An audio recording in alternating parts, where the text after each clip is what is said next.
بسم اللہ الرحمن الرحیم۔ یہ کاشانہ بصیرت یوٹیوب چینل کا آڈیو بک سیکشن ہے اور میں ہوں ایز اے ریڈر عامر شاہانی۔ کتاب عصر غیبت امام میں ہماری ذمہ داریاں، پارٹ 4۔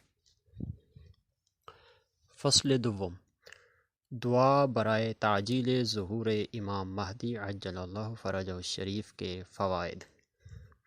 یہاں ہم حضرت صاحب الزمان عجل اللہ فرجہ الشریف کے ظہور میں تعجیل کے لیے دعا کرنے کے فوائد ذکر کرتے ہیں۔ یہ فوائد مختلف آیات و روایات سے جمع کیے گئے ہیں جو کہ بہت زیادہ ہیں، لیکن ہم یہاں صرف 14 فوائد ذکر کرنے کی سعادت حاصل کرتے ہیں۔ پہلا فائدہ، اس سے عمر طولانی ہوتی ہے، جیسا کہ اس کتاب میں مذکور دوسری دعا میں وارد ہوا ہے جو کہ امام جعفر صادق علیہ السلام سے مروی ہے کہ یہ دعا ہر فریضہ نماز کے بعد پڑھنی چاہیے۔ حوالہ مکارم الاخلاق صفحہ 299۔ یہ دعا اسی کتاب میں گزر چکی ہے۔ دوسرا فائدہ، امام عجل اللہ فرجہ الشریف کا حق ادا کرنے کے طریقوں میں سے ایک یہ ہے کہ ان کے ظہور میں تعجیل کے لیے دعا کی جائے، جیسا کہ حضرت امیر المومنین علیہ السلام سے منقول ہے کہ وقضاء حقوق الاخوان اشرف و اعمال المتقین، اپنے بھائیوں کے حقوق ادا کرنا متقین کے بہترین اعمال میں سے ہے۔ حوالہ بحار الانوار جلد 74 صفحہ 229 ضمن حدیث 25۔ بے شک امام عجل اللہ فرجہ الشریف سردار ہیں اور تمام مومنین سے افضل ہیں، پس ان کا حق ادا کرنا اعمال خیر میں سے اہم ترین اور افضل ترین عمل ہے۔ تیسرا فائدہ، دعا رسول خدا صلی اللہ علیہ وآلہ وسلم کی شفاعت کے حصول کا سبب ہے، جیسا کہ آپ صلی اللہ علیہ وآلہ وسلم سے روایت کیا گیا ہے۔ روایت کا حوالہ الخصال جلد نمبر 1 صفحہ 196 میں فرمایا، میں 4 لوگوں کی بروز قیامت شفاعت کروں گا، چاہے وہ تمام اہل زمین کے گناہ لے کے آئیں، میرے اہل بیت کی مدد کرنے والا، وقت ضرورت ان کی حاجات پوری کرنے والا، اپنے دل و زبان سے ان سے محبت کرنے والا، اور اپنے ہاتھ سے ان کا دفاع کرنے والا۔ اور بعض روایات میں یہ بھی ہے کہ یہ حضرت حجت کی شفاعت کے حصول کا سبب ہے، یعنی ان کے ظہور میں تعجیل کی دعا کرنا ان کی شفاعت کے حصول کا سبب ہے۔ چوتھا فائدہ، امام کے لیے دعا کرنے والے کو اللہ امام کا مددگار قرار دیتا ہے، کیونکہ مدد و نصرت کی اقسام میں سے ایک قسم دعا کرنا ہے، اور ان کی نصرت اللہ تعالیٰ کی نصرت ہے۔ اللہ تعالیٰ کا ارشاد ہے وَلَيَنْصُرَنَّ اللَّهُ مَن يَنْصُرُهُ، سورہ حج آیت نمبر 40، اور اللہ اس کی ضرور مدد فرمائے گا جو ان کی مدد کرے گا۔ پانچواں فائدہ، اس سے امام عجل اللہ فرجہ الشریف مسرور ہوتے ہیں۔ الکافی میں امام محمد باقر علیہ السلام سے مروی ہے وما عبد اللہ بشیء احب الی اللہ من ادخال السرور علی المؤمن، اللہ تعالیٰ کو کوئی عبادت اتنی زیادہ پسند نہیں جتنا مومن کو مسرور اور خوش کرنا پسند ہے۔ حوالہ الکافی جلد 2 صفحہ 188۔ چھٹا فائدہ، اس دعا کی بدولت حضرت حجت عجل اللہ فرجہ الشریف بھی اس دعا کرنے والے کے لیے دعا فرماتے ہیں۔ یہ بات بہت سی روایات میں موجود ہے۔ حوالہ محیج الدعوات صفحہ 360۔ اور جو میری اتباع کریں انہیں اپنے دین کی نصرت کے لیے مؤید قرار دے، اور انہیں اپنی راہ میں مجاہد قرار دے، اور جو مجھ پر اور ان پر برائی کا ارادہ کرے اس کے خلاف ان کی مدد فرما۔ یہ امام علیہ السلام کی دعا ہے جو اپنے ان اہل ایمان کے لیے آپ دعا فرما رہے ہیں۔ ساتواں فائدہ، حضرت حجت عجل اللہ فرجہ الشریف کے لیے دعا کرنے سے تمام مومنین کے لیے دعا کرنے کا ثواب حاصل ہوتا ہے۔ کیونکہ ان کے ظہور کا فائدہ نہ صرف تمام مومنین کو ہوگا بلکہ آسمانوں اور زمینوں میں موجود تمام مخلوقات کو بھی اس کا فائدہ پہنچے گا۔ جیسا کہ میں نے اپنی کتاب مکیال المکارم، حوالہ مکیال المکارم جلد 1 صفحہ 373 الباب الخامس میں بہت سی روایات ذکر کر کے واضح کیا ہے، لہٰذا اگر آپ اس نیت کے ساتھ ان کے لیے دعا کریں گے تو آپ نے گویا تمام مخلوقات کے لیے دعا کی ہے۔ 8واں فائدہ، یہ امام عجل اللہ فرجہ شریف کے لیے اظہار محبت کا ایک ذریعہ ہے، کیونکہ آپ اولاد رسول ہیں اور ان کے قربا میں سے ہیں، پس ان کے لیے دعا کرنا اور محبت کا اظہار کرنا دراصل اجر رسالت ادا کرنا ہے۔ ارشاد باری تعالی ہے قُلْ لَا أَسْأَلُكُمْ عَلَيْهِ أَجْرًا إِلَّا الْمَوَدَّةَ فِي الْقُرْبَى، کہہ دیجئے کہ میں تم سے اس تبلیغ رسالت پر کوئی اجر نہیں مانگتا سوائے اس کے کہ میرے اقربا سے محبت کرو۔ سورہ شورى آیت نمبر 23۔ 9واں فائدہ، دعا کرنے والے سے زمانہ غائبت میں بلائیں دور ہوتی ہیں۔ حوالہ الکافی جلد 2 صفحہ 507 حدیث نمبر 2 کہ آدمی کا اپنے بھائی کے لیے دعا کرنا غائب کو ظاہر کرتا ہے، رزق کو کھینچ لاتا ہے اور بلائیں دور کرتا ہے۔ 10واں فائدہ، ظہور امام میں تعجیل کی دعا کرنا اللہ اور رسول صلی اللہ علیہ وآلہ وسلم اور کتاب خدا کی تعظیم کرنا ہے کہ وہ ظہور کے بعد اسی پر عمل پیرا ہوں گے، اور یہ دین خدا کی تعظیم ہے اس لیے کہ وہ ظہور کے بعد اس دین کو تمام ادیان پر غالب کریں گے، اور اس میں تمام مسلمانوں کی تعظیم ہے کہ وہ انہیں کفار سے نجات دلائیں گے، اور یہ سب جنت میں داخل ہونے کا سبب ہے، جیسا کہ رسول خدا صلی اللہ علیہ وآلہ وسلم سے کتاب خصال میں مروی ہے۔ حوالہ الخصال صفحہ 28 حدیث نمبر 100 کہ حاملین قرآن اہل جنت کے جانے پہچانے ہیں۔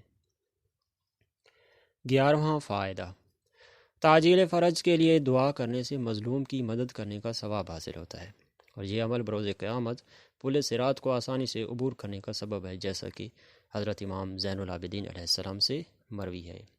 حوالہ اس کی تفصیل مکیال المکارم جلد 1 صفحہ 439 میں موجود ہے، اور نیز الصحیفۃ السجادیہ دعا 147 میں بھی۔ 12واں فائدہ، تعجیل فرج کی دعا کرنے والے کو حضرت رسول خدا صلی اللہ علیہ وآلہ وسلم اور حضرت امیر المومنین علیہ السلام کے ساتھ مل کر جہاد کرنے کا ثواب عطا ہوتا ہے۔ حوالہ مجمع البیان جلد 9 صفحہ 238 حارث بن مغیرہ کہتا ہے ہم ابو جعفر یعنی امام محمد باقر علیہ السلام کے پاس تھے تو فرمایا جو کوئی تم میں سے اس امر کی معرفت رکھتا ہے اور اس کا منتظر ہے وہ قائم کے ساتھ جہاد کرنے والوں میں شمار ہوگا۔ پھر فرمایا بلکہ رسول خدا صلی اللہ علیہ وآلہ وسلم کے ساتھ جہاد شمار ہوگا۔ پھر تیسری بار فرمایا بلکہ اللہ کی قسم وہ ایسے ہی ہے جیسے اس نے رسول صلی اللہ علیہ وآلہ وسلم کے خیمے میں شہادت پائی ہو۔ 13واں فائدہ، اس سے وہ اجر حاصل ہوتا ہے کہ جسے اللہ کے سوا کوئی نہیں جانتا، اور وہ سید الشہداء کے خون کا انتقام لینے میں کامیابی کا ثواب ہے، کیونکہ حضرت حجت سید الشہداء کے خون کا انتقام لیں گے، پس جتنا آپ تعجیل ظہور کی دعا کریں گے اتنا ہی آپ ان کے اس عمل میں شریک ہوں گے۔ 14واں فائدہ، ایک روایت جو کہ کتاب کمال الدین میں احمد بن اسحاق سے وارد ہوئی ہے کہ میں ابو محمد الحسن ابن علی کی خدمت میں شرف یاب ہوا اور جاننا چاہتا تھا کہ ان کے بعد امام کون ہوں گے، تو انہوں نے خود ہی ابتدا کرتے ہوئے فرمایا اے احمد بن اسحاق، اللہ نے جب سے آدم کو خلق فرمایا تب سے زمین کو خالی نہیں چھوڑا، اور وہ مخلوق پر اپنی حجت کے قیام تک زمین کو خالی نہیں چھوڑے گا۔ وہ ان کے ذریعے زمین والوں سے بلائیں دور کرتا ہے، اور ان کی برکت سے بارشیں نازل ہوتی ہیں، اور ان کی وجہ سے زمین کی برکات ظاہر ہوں گی۔ راوی کہتا ہے میں نے کہا اے فرزند رسول صلی اللہ علیہ وآلہ وسلم تو پھر آپ کے بعد امام اور خلیفہ کون ہیں؟ تو امام جلدی سے اٹھے اور گھر کے اندر تشریف لے گئے، اور جب باہر تشریف لائے تو ان کے ہاتھ میں ایک 3 سالہ بچہ تھا کہ جس کا چہرہ 14ویں کے چاند کی طرح چمک رہا تھا۔ پھر امام علیہ السلام نے فرمایا اے احمد بن اسحاق، اگر اللہ اور اس کی حجتوں کے سامنے تیری فضیلت نہ ہوتی تو تجھے اپنے اس بچے کی زیارت نہ کراتا۔ اس کا نام اور کنیت رسول خدا صلی اللہ علیہ وآلہ وسلم والی ہے، اور یہ زمین کو عدل و انصاف سے ایسے بھر دے گا جس طرح وہ ظلم و جور سے بھری پڑی ہوگی۔ اے احمد بن اسحاق، ان کی مثال اس امت میں حضرت خضر اور ذوالقرنین کے جیسی ہے۔ خدا کی قسم یہ اتنا عرصہ غائب رہیں گے کہ اس میں کوئی نجات نہیں پائے گا سوائے اس شخص کے جس کو اللہ ان کی امامت پر ثابت قدم فرمائے گا اور ان کے ظہور میں تاجیر کے لیے دعا کرنے کی توفیق عطا فرمائے گا۔ پھر احمد بن اسحاق نے کہا اے ہمارے مولا، کوئی علامت ہے کہ جس سے میرا دل مطمئن ہو جائے؟ اس وقت وہ بچہ فصیح عربی میں یوں گویا ہوا میں اللہ کی زمین میں اس کا ذخیرہ یعنی بقیت اللہ ہوں اور اس کے دشمنوں سے انتقام لینے والا ہوں۔ اے احمد بن اسحاق، آنکھوں سے دیکھنے کے بعد کوئی نشانی طلب نہ کرو۔ حوالہ کمال الدین جلد 2 صفحہ 348۔ غیبت امام مہدی عجل اللہ فرجہ الشریف کے بارے میں 12 احادیث۔ توفیق پروردگار کے ساتھ ہے اور وہی میرے لیے کافی ہے۔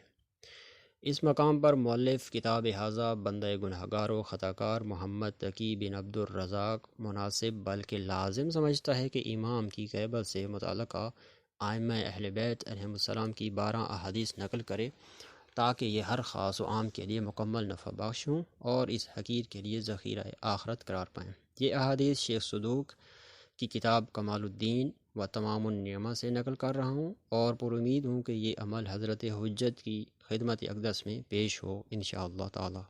شیخ صدوق کے نام کے ساتھ ایک حاشیہ ہے، اس میں فرماتے ہیں ان کا نام محمد بن علی بن الحسین بن موسیٰ بن بابوائے قمی تھا۔ ان کی ولادت کی بشارت خود حضرت حجت نے دی تھی۔ وفات 381 ہجری میں ہوئی۔ ان کی قبر اطراف تہران میں ہے۔ ان کی عظمت بیان کی محتاج نہیں، انہوں نے تقریباً 300 کتابیں لکھیں۔ حاشیہ ختم ہوا۔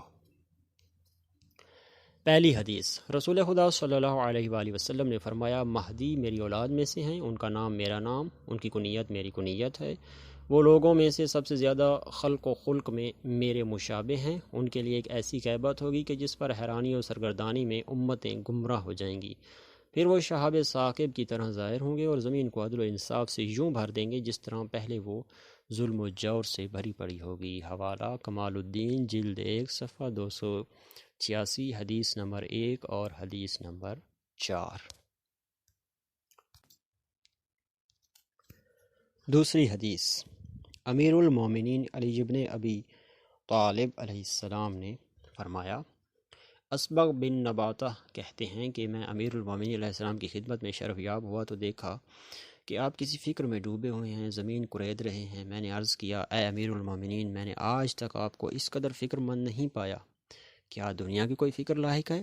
فرمایا نہیں، خدا کی قسم میں نے اس دنیا سے ایک دن بھی لگاؤ نہیں رکھا، میں تو اس مولود کے بارے سوچ رہا ہوں جو میری نسل سے ہوں گے اور میرے بعد 11ویں فرد ہوں گے، وہ مہدی ہیں جو زمین کو عدل و انصاف سے یوں بھر دیں گے جس طرح وہ ظلم و جور سے بھری پڑی ہوگی۔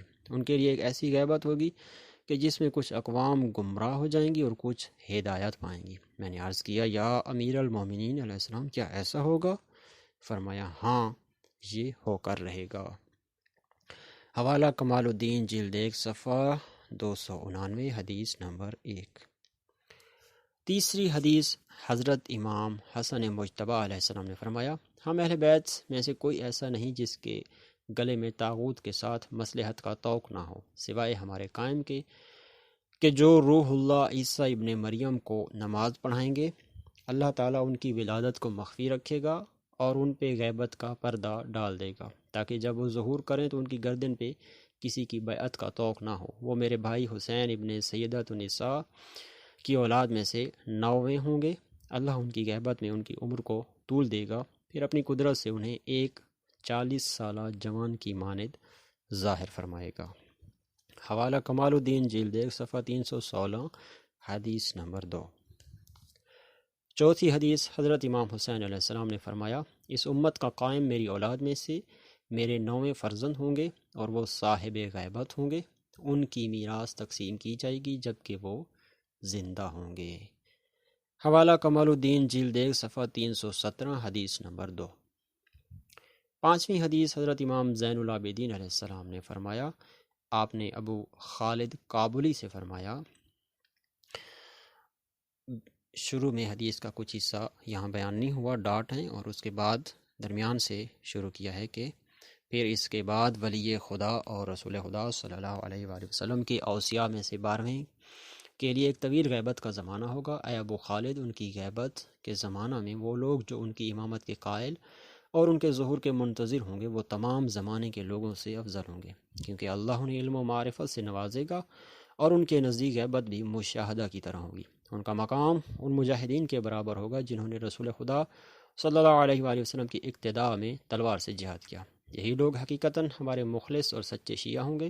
وہ لوگوں کو دین خدا کی طرف ظاہراً اور پوشیدہ طور پر دعوت دیں گے۔ حوالہ کمال الدین جلد 1 صفحہ 320 حدیث 2۔ چھٹی حدیث، حضرت امام محمد باقر علیہ السلام نے فرمایا، وہ مہدی اطرت میں سے ہوں گے، ان کے لیے ایسی غیبت اور حیرت و سرگردانی ہوگی کہ جس میں کچھ اقوام گمراہ ہو جائیں گی اور کچھ ہدایت پائیں گی۔ حوالہ کمال الدین جلد 1 صفحہ 330 حدیث نمبر 14۔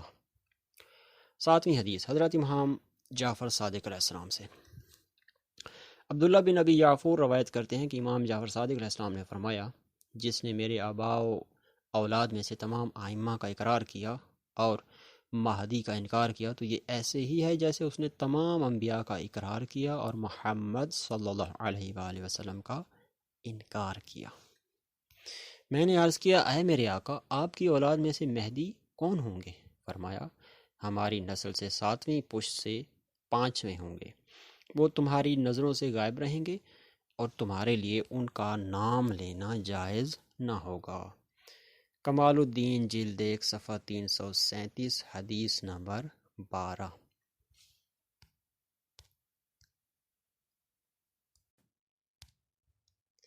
آٹھویں حدیث، حضرت امام موسیٰ کاظم علیہ السلام نے فرمایا، جب 7ویں کی اولاد سے 5ویں غائب ہو جائیں تو خدا کے لیے تم اپنے دین کی حفاظت کرنا، کوئی تمہیں دین سے برگشتہ نہ کرے۔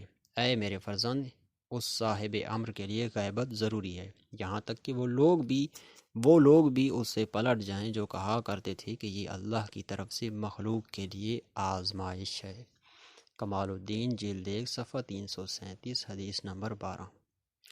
نویں حدیث، حضرت امام علی رضا علیہ السلام سے، حضرت امام علی رضا علیہ السلام سے پوچھا گیا کہ اے فرزند رسول، آپ اہل بیت میں سے قائم کون ہے؟ فرمایا، میری اولاد میں سے چوتھا سیدۃ النساء سلام اللہ علیہ کا فرزند ہوگا۔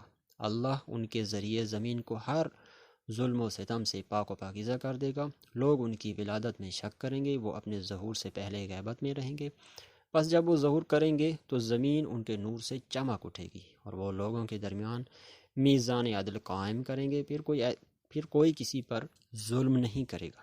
ان کے لیے فاصلے سمٹ جائیں گے اور ان کا کوئی سایہ نہ ہوگا، اور ان کے لیے آسمان سے ایک منادی ندا دے گا کہ جسے تمام اہل زمین سنیں گے کہ آگاہ ہو جاؤ کہ حجت خدا بیت اللہ میں ظہور فرما چکے ہیں، پس ان کی اتباع کرو، حق ان کے ساتھ ہے اور ان میں ہے۔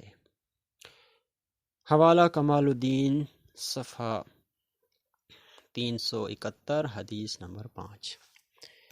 10ویں حدیث، حضرت امام محمد تقی علیہ السلام سے، آپ سے حضرت عبدالعظیم حسنی نے عرض کیا، میں سمجھتا ہوں اہل بیت محمد میں سے آپ ہی وہ قائم ہیں جو زمین کو عدل و انصاف سے یوں بھر دیں گے جس طرح وہ ظلم و جور سے بھری پڑی ہوگی۔ امام علیہ السلام نے فرمایا، اے ابو القاسم، ہم میں سے ہر ایک امام اللہ کی طرف سے قائم ہے اور دین خدا کی طرف ہدایت کرنے والا ہے۔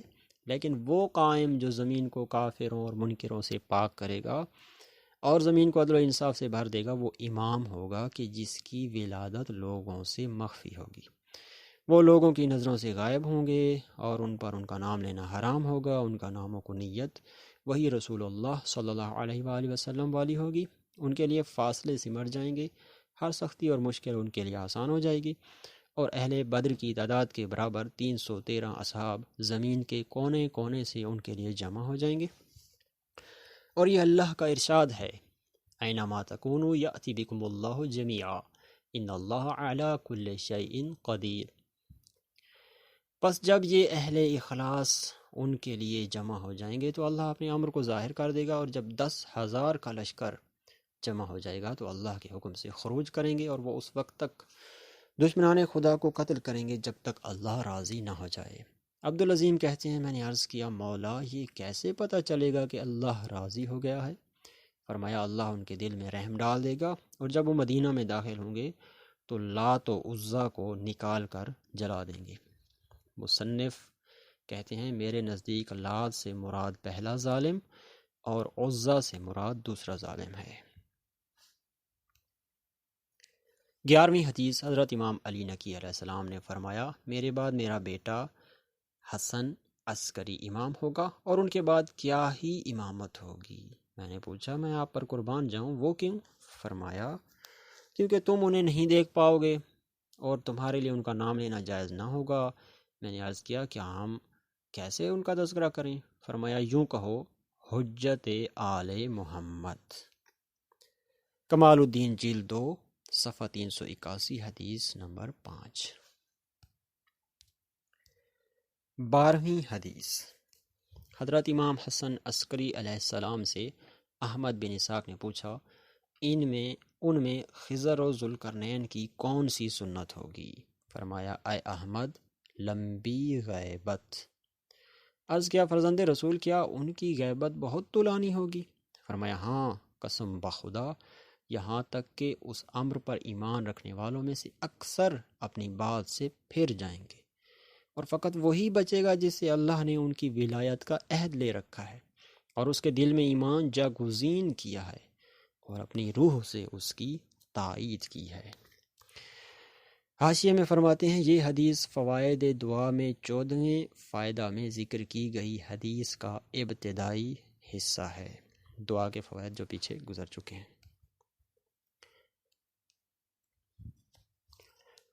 فصل سوم، 5 علامات ظہور۔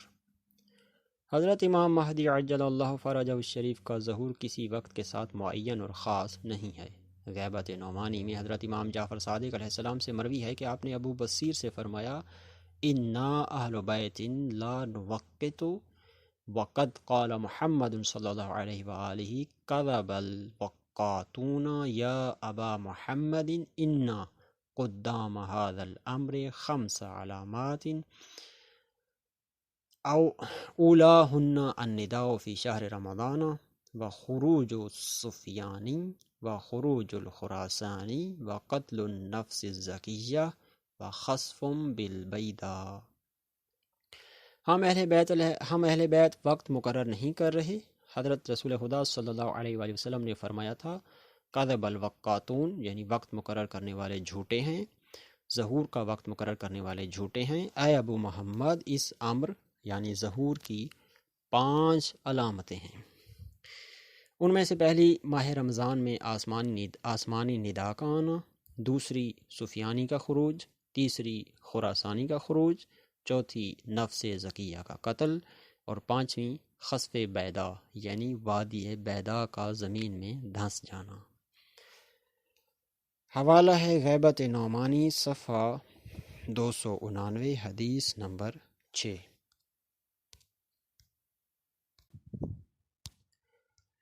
اس کے بعد مصنف نے یہاں امام زمانہ عجل اللہ فرجہ الشریف کی خدمت میں عریضہ لکھنے کا طریقہ اور عریضے کا عربی متن لکھا ہے، وہ میں آپ کے سامنے بیان کر رہا ہوں۔ یہاں پر ہم بحار الانوار سے وہ عریضہ نقل کر رہے ہیں کہ جسے حضرت حجت کی بارگاہ میں بھیجا جاتا ہے۔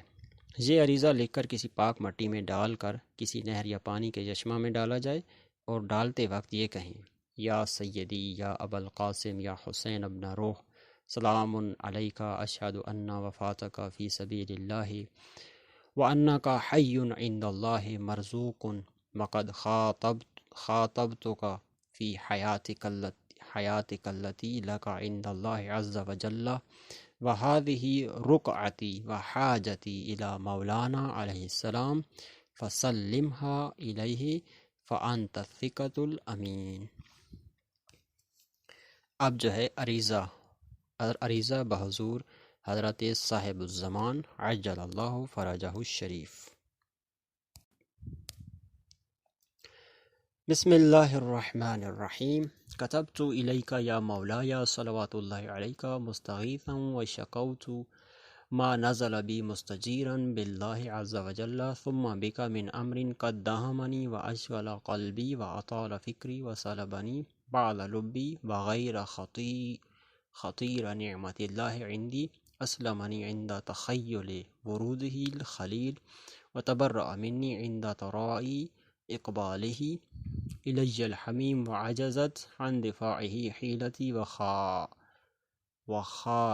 وخاننی فی تحملہ صبری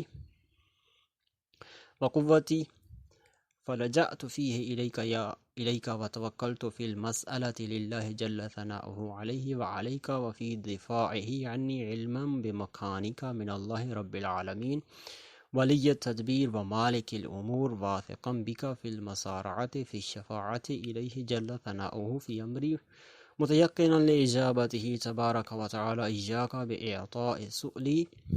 بإعطاء سؤالی وانت یا مولاي جدیر بتحقیق ظنی وتصدیق عملی فیک فی امر۔ یہاں پر اپنی حاجات لکھیں اور اس کے بعد پھر یہ عربی متن: مما لا طاقت لی بحملہ ولا صبر لی علیہ وإن كنت مستحقا له ولأضعافه بقبیح افعالی وتفریطی فی الواجبات التي للہ عز وجل علی فاغثنی یا مولاي صلوات اللہ علیک عند اللہ فی وقدم المسألة للہ عز وجل فی امری قبل حلول التلف وشماتة الأعداء فبك بسطت النعمة علی واسأل اللہ جل جلالہ لی نصرا عزیزا وفتحا قریبا فیہ بلوغ الآمال وخیر المبادی وخواتیم الأعمال والأمن من المخاوف كلها في كل حال إنه جل ثناؤه لما يشاء فعال وهو حسبي ونعم الوكيل في المبدأ والمال۔ جی عریضے کا عربی متن میں نے آپ کے سامنے پڑھ کے سنایا ہے، تاکہ اگر یہ عریضہ آپ بھیجنا چاہیں تو اس کے جو شروع والے الفاظ ہیں آپ گوگل سے اگر سرچ کریں عربی میں تو آپ کو گوگل پہ بھی یہ مل جائے گا، اور اس کی آپ فوٹو کاپی کرا کے اور بیچ میں ایک خالی جگہ رکھ کر اس پہ اپنی بات لکھ کر عریضہ بھیج سکتے ہیں مذکورہ طریقے کے مطابق۔ جزاکم اللہ خیرہ۔